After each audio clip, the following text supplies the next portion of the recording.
which is another problem with the ideology, is you have a shift away from objectivity and evidence and towards subject, which are considered white conceptions and patriarchal conceptions, and towards lived experience. In philosophy, it's called a subjective turn, a turn away from the objective and turn toward the subjective with lived experiences. And that makes it incredibly difficult to put in evidence-based policies in our school systems.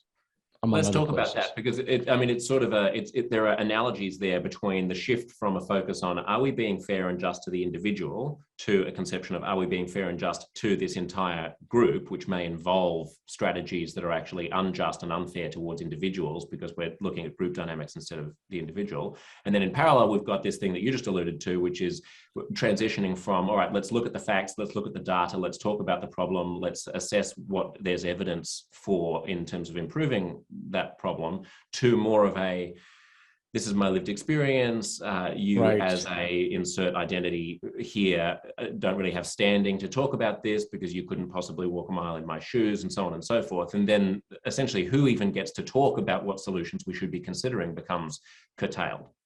Correct. I want to go back to something you said before.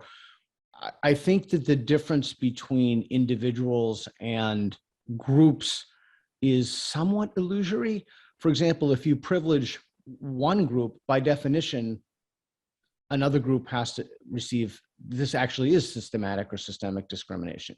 You can't just privilege one. If there are only so many slots, for example, in Yale's, I would think of some STEM field like engineering. If there are only so many slots in civil engineering, for example, or particle physics or whatever, what have you.